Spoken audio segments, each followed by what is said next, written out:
Before we start the disassembly process of this Benchmade Osborne 9400, you might find it hard to believe, but you only need one tool to disassemble this knife.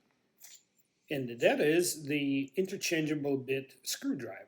To take out the pivot screw, you will need a T10 bit, and for the rest of the screws, just a T6. I recommend using a driver with a slimmer handle so that you do not exert too much torque on the tiny T6 screws. I also keep a pair of tweezers handy for those small extractions. Before we begin, let's go over some terminology. Obviously, we got the blade. This is the handle, and this is the front plate and the back plate of the handle. Notice the pivot is not unscrewed from the back, it's unscrewed from the front on this knife. This is the push button. Here's the safety lever, and it works in open and closed position. And here is the back spacer. Here obviously is a pocket clip on the back side. Using T6 bit, remove the stop pin screw.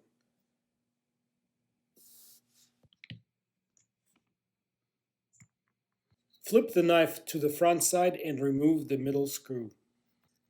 Note that screw is both longer and thicker than the stop pin screw. Remove the second frame or body screw. It is identical to and interchangeable with the first body screw. Switch to the T10 bit and remove the pivot screw. The extra wide flange on that screw serves as a backing plate for the torsion spring. The most interesting thing about the design and construction of this knife, there are no washers or bearings. Instead, the blade simply floats between the two torsion springs. Pop the front plate off. And I mean pop. Luckily, the springs did not come flying, they just gracefully fell out.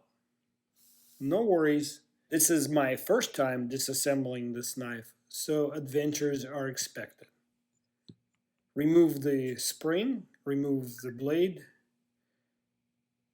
Do note the orientation of the torsion spring. This is going to be important.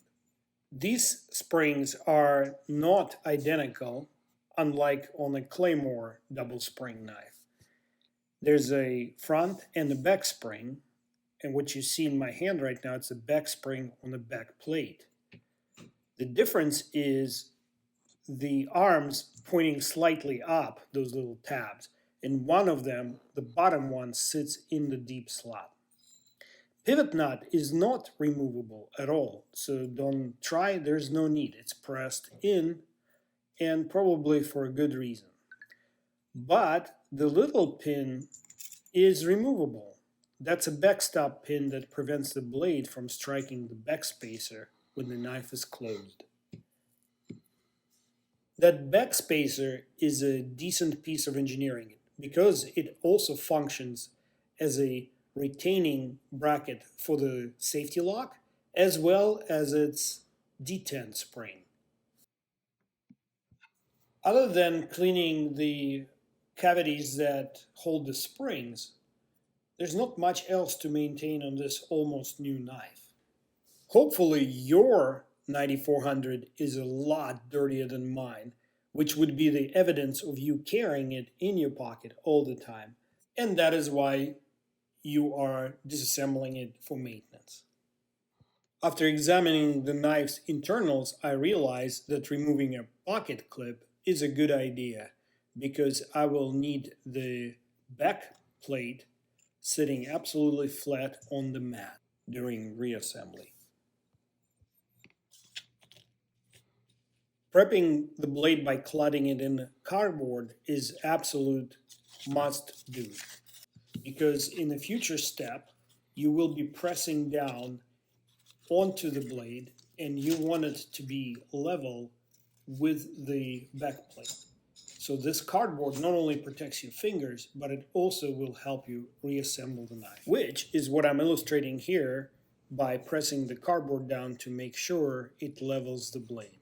Are you ready to reassemble? It's going to be fun, I promise, as long as you follow the steps exactly. Place the back torsion spring so that the lower tab is in the slot on the plate, and the arms, the tabs, are pointing slightly upward. If you did remove the little anti-rattle spring that rides under the safety lock, now would be a good time to pop it back in.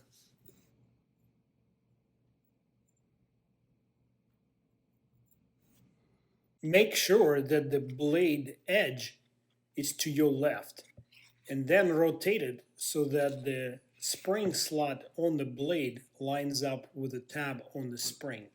If done correctly, there'll be a little bit of a spring tension when you rotate the blade. This is pretty important, so please do take a second look. We will reinstall the hexagonal stop pin. It's absolutely critical that you locate the side that has the threads and place it downwards. Otherwise, when you get to the end, you will have to disassemble and reassemble the entire knife. At this point, do not put the stop pin screw back in. At this point, the blade should rest against the pin. The push button spring simply drops in. It's kind of awkward, but you have to keep it vertical for the next step. It should look like this. Please do make sure that the circular cutout on the tang of the blade and the cavity that accommodates the push button are perfectly aligned. The push button has a complex geometry. This side of it goes towards the tang of the blade. The other side has a flange that is bisected by a straight cutout. That goes toward the back of the handle. This step requires complete attention and a little bit of dexterity, because what you're trying to do simultaneously is compress the spring, align the button with the cavity, and lift the blade's tang just enough so that it can enter into that rectangular cutout on the button. Once it's in there, you need to rotate the blade out of this position so that the tang locks in the push button. Now, after you do that, you will have to continuously apply pressure to the blade until you finish the assembly. And I mean downward pressure, as you can see with my index finger here. It will take a little bit of finagling. I did not cut out any parts so that you can fully understand what's involved. Here I am holding the blade down, and the blade itself is holding the push button. This shows how the button is orientated in the end. It is pointing directly at the spine of the scale. This becomes critical a couple steps from now. Installing the safety lock bar and the backspacer could be done as an assembly or individually, as I'm showing here. You simply drop in the lock bar, make sure that the little tiny spring is in there, and then you place the backspacer so that the rear detent cutout is on the swell of the lock bar. Don't forget to keep applying downward pressure onto the blade as you are preparing the front torsion spring for installation. Place it into the cavity on the front scale. It is very tricky because you're trying to keep several different things in alignment. You're trying to line up the pivot to the pivot hole, the tang of the spring to the cutout on the blade, and then you're going to rotate it all in a position where it captures the push button into the push button hole. So nothing trivial about that. Get ready, set, rotate, pop. And now I transfer the downward pressure onto the handle and hold my breath until I can insert the middle screw.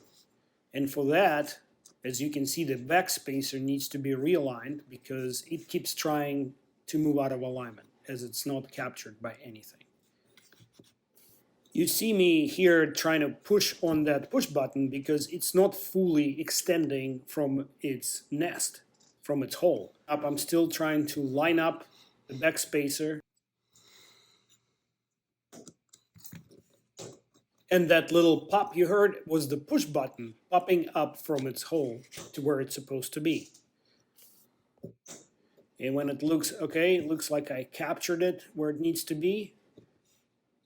I'm double checking that the blade is spring loaded just to make sure I'll have to redo it. And I place the screw in finally. And now I'm going to start tightening it.